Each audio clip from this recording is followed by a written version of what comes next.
छत्तीसगढ़ कांग्रेस ने राज्यसभा के लिए जिन दो प्रत्याशियों के नाम लिए हैं, उनमें एक राजीव शुक्ला और दूसरा रंजीता रंजन का है। दोनों ही नेता कांग्रेस पार्टी के जरूर हैं, लेकिन छत्तीसगढ़ के नहीं। दोनों के नाम घोषित होते ही राजनीतिक हलकों में चर्चाएं होने लगीं। एक तरफ पार्टी के प्रवक्ता सुशील आनंद शुक्ला ने दोनों प्रत्याशियों को योग्य और अनुभवी बताया, तो वहीं भाजपा के बयानों को अनावश्यक बयानबाजी कहा। निश्चित तौर पर दोनों ही बड़े योग्य, अनुभवी कांग्रेस के समर्पित कार्यकर्ता हैं और इनकी उम्मीदवारी से, राज्यसभा में इनके चयन से न सिर्फ छत्तीसगढ़ बल्कि देश की आवाज़, देश की प्रबुद्ध आवाज़ राज्यसभा में गूंजेगी। हम सब कांग्रेस जन इससे प्रसन्नचित हैं।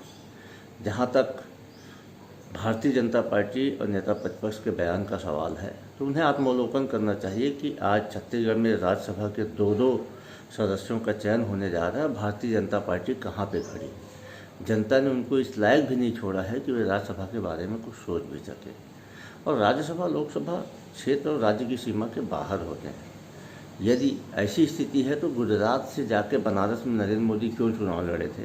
भारतीय जनता पार्टी को इसका जवाब देना चाहिए। स्मृति ईरानी गुजरात से जाकर अमेठी में क्यों चुनाव लड़ी थी?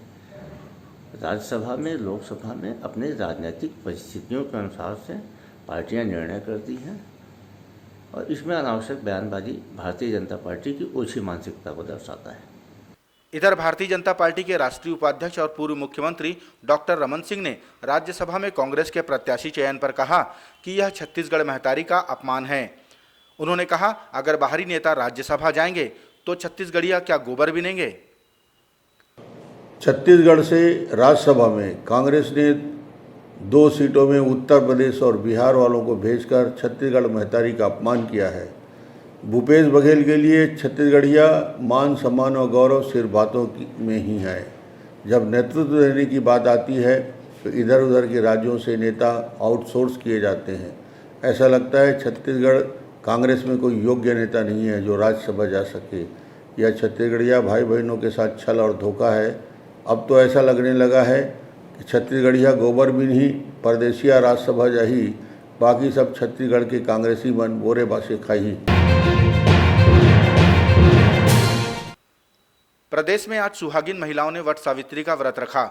सुहागिनें सुबह से बरगद पेड़ में पूजा करती नजर आईं। एक दिन का व्रत रखकर सुहागिनें इस दिन अपने सुहाग की लंबी उम्र की कामना करती हैं। महिलाओं के लिए वट सावित्री की पूजा और व्रत का खासा महत्व है।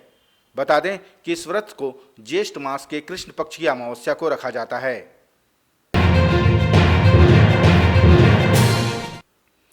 छत्तीसगढ़ के पूर्व मुख्यमंत्री डॉक्टर रमन सिंह ने एक बार फिर सरकार को घेरते हुए किसानों के साथ खाद की कालाबाजारी का आरोप लगाया।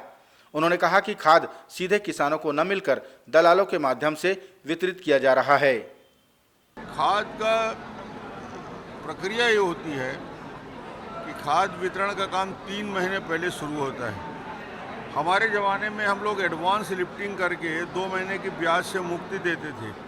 यानी कोई यदि एडवांस में खाद उठा लेता था तो उसको 2 महीने के इंटरेस्ट नहीं लगता था। तो किसान बारिश के पहले ही पूरे खाद को जमा कर लेता था और ये मारामारी की स्थिति कभी नहीं आती थी। आज स्थिति उल्टी हो गई है। वितरण की व्यवस्था पूरी तरीके से चौपट है और अधिकांश खाद ये सोसाइटी को ना देकर व्यापारियों को देने की परंपरा करते हैं।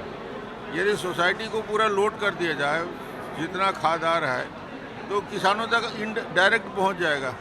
व्यापारियों के माध्यम से देते हो तो उसकी कालाबाजारी होती है। मंत्रालयीन कर्मचारियों ने सोमवार को महंगाई भत्ते की मांग को लेकर प्रदर्शन किया। मंत्रालय परिसर नवा रायपुर में हुए इस प्रदर्शन में राज्य सरकार से डीए की मांग की गई। कर्मचारी एकता जिंदाबाद के नारे लगाते इन कर्मचारियों ने एक ज्ञापन भी तैयार किया है, जिसे वे मुख्य सचिव को सौंपेंगे।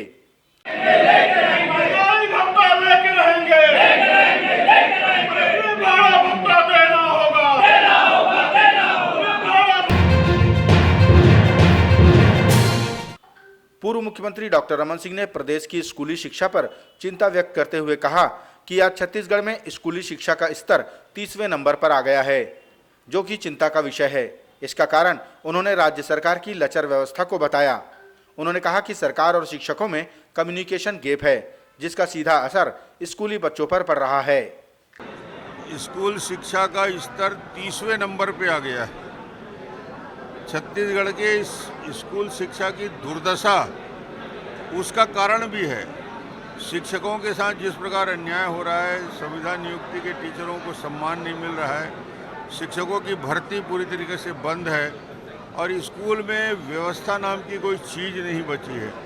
तो ये गुणवत्ता पे असर इसलिए हो रहा है कि आप नए नए स्कूल खोलते जा रहे हो और पुराने स्कूल के स्टाफ को वहाँ ट्रांसफ़र करते जा रहे हो। आप अपने शिक्षकों के प्रशिक्षण में, ट्रेनिंग में बिल्कुल ध्यान नहीं दिया जा रहा है।